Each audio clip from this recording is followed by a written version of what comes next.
আগামী 7 জুলাই রথযাত্রা উৎসব। কথিত আছে স্নান যাত্রার দিন জগন্নাথকে ভক্তরা ঘি দুধে এরকমভাবে স্নান করায় যার ফলে জগন্নাথ দেবের জ্বর ওঠে। 7 দিন ধরে বন্দী থাকার পর রথযাত্রার দিন ভাই বলদেব ও বোন সুভদ্রাকে নিয়ে নগর দর্শনে বের হন জগন্নাথ দেব। এই নগর দর্শনকে কেন্দ্র করে সুসজ্জিত তিনটি রথ বের হয় নগর দর্শনে। প্রথমটিতে থাকেন বলদেব, দ্বিতীয়টিতে থাকেন জগন্নাথ, শেষটিতে থাকেন সুভদ্রা। এই দিনেই দেবতাদের রথে বসিয়ে মামা বাড়ি গৌচণ্ডিকা মন্দিরে নিয়ে যাওয়া হয়। হাজার হাজার ভক্তদের রথ টেনে নিয়ে যান। ওই সময়ে চারদিকে ধর্মীয় গান ও নাচের মাধ্যমে উৎসব মুখর পরিবেশ সৃষ্টি হয়। রথযাত্রাকে কেন্দ্র করে আগরতলা শহরে বেশ কিছু বছর ধরেই সাড়া ফেলেছে ইস্কনের রথ। এবছর ইস্কনের রথ পূর্বাশা প্রাঙ্গণ থেকে বের হয়ে পূর্বাশা প্রাঙ্গণে এসেই 7 দিন অবস্থান করবে। সেখানে বসবে ধর্মীয় মেলা।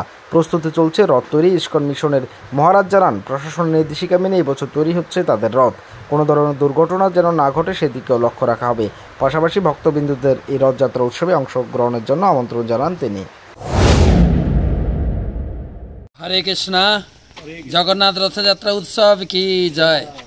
আমরা সমস্ত আগরতলাবাসী ভক্তবৃন্দকে আহ্বান জানাই। আগত রথযাত্রা আগামী 7 তারিখ 7 জুলাই আমাদের এবারে রথযাত্রা শুরু হচ্ছে পূর্বাশা প্রাঙ্গণ থেকে এবং ওখানেই 7 দিনের মেলা বসবে। ওখানেই গুন্ডিচা মন্দির তৈরি হচ্ছে। ওখান থেকে রথ শুরু হয়ে বিভিন্ন আগরতলার বিভিন্ন পথ পরিক্রমা করে আমার আবার জগন্নাথকে নিয়ে পূর্বাশা প্রাঙ্গণে আমরা সুন্দর গুন্ডিচা মন্দির তৈরি হচ্ছে, মেলা বসছে। Bureau report, as Bharat live 24 hours.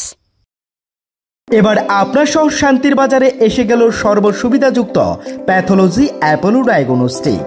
আমাদের এখানে রক্ত, মল, মূত্র, শুক্র, কফ সহ করাতে পারবেন যাবতীয় পরীক্ষা নিরীক্ষা সুলভ মূল্য এবং সঠিকভাবে, সাথে দ্রুততার সহিত রিপোর্ট পাবেন।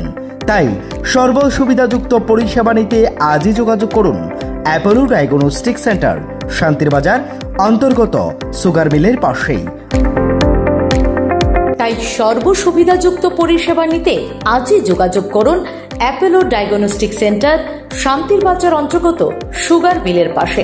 আমাদের যোগাযোগ নম্বর 8787377586 অথবা 8730845659।